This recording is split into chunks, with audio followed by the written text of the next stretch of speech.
Hello and welcome to Freedom Watch. I'm Judge Andrew Napolitano here, defending freedom, defending your natural rights, and defending your right to have a government that stays within the confines of the Constitution. Are social conservatives really socialists?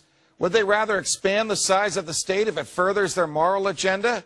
If not, then why do they champion big government causes like a constitutional amendment to ban gay marriage? When did we cede authority to marry from our hearts to the government? Some people have forgotten that the original state-based marriage laws were meant to keep blacks from marrying whites. Thank goodness we got rid of those. Conservatives have spoken out against same-sex marriage and in support for the continuation of unequal laws that provide tax incentives to married couples. These sorts of tax laws provide favorable policies to those likely to do what the government wants, similar to communist China's birthing policies, thereby expanding the tax base for the government. This is an example of how corrupt and dishonest the income tax is, because it redistributes wealth to the government's favored constituencies. Why are those who choose not to marry being unfavorably punished via the tax system?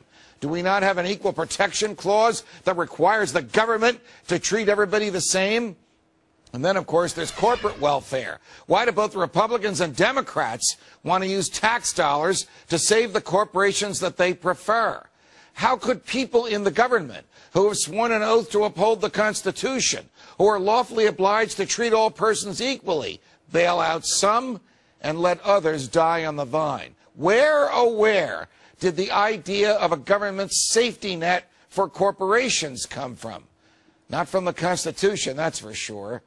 Joining me now is Andy Levy, co-host of Fox News Channel's Red Eye, and a person with whom I love to discuss these grand philosophical issues. How are you, my friend? Doing well, Judge. All right, let's start out with same-sex marriage. George Bush arguably got reelected in 2004 because Karl Rove and a lot of Republicans succeeded in getting the issue of same-sex marriage on the local ballot. That is, shall it be banned under certain state constitutions? And the social conservatives came out in droves to vote in favor of those amendments. And oh, by the way, while they were there, vote for the reelection of George W. Bush, even though this is really not something the president has anything to do with. Right. Are these people really defenders of the Constitution, or do they just want to use big government to further their own personal or group social agendas? No, I think it's the latter. You know, there's just, you cannot on the one hand say you favor small government and then on the other hand say you want the government to enforce your personal notion of morality. That they're utterly incompatible.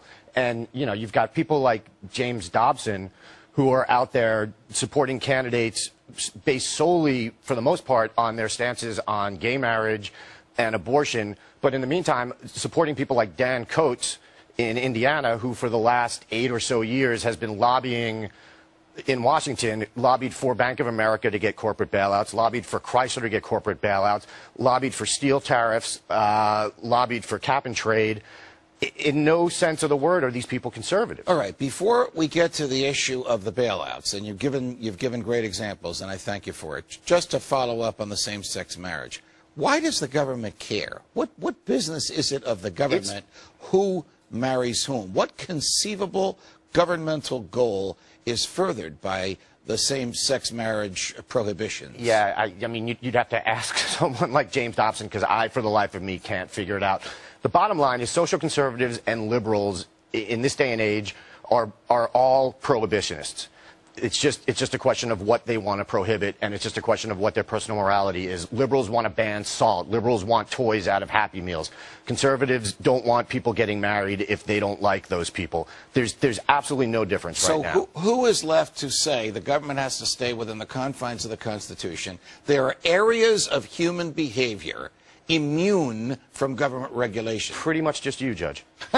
Pretty much just the libertarians who truly believe that the Constitution means what it says. Right, and you know, I get told by a lot of people that libertarians need to grow up and need to be part of the Republican Party and get out there and work for the Republican Party and vote Republican, and I'm not going to do it. If I see a mansion that I like and it's got some great properties, it's got great lighting, great space, but there's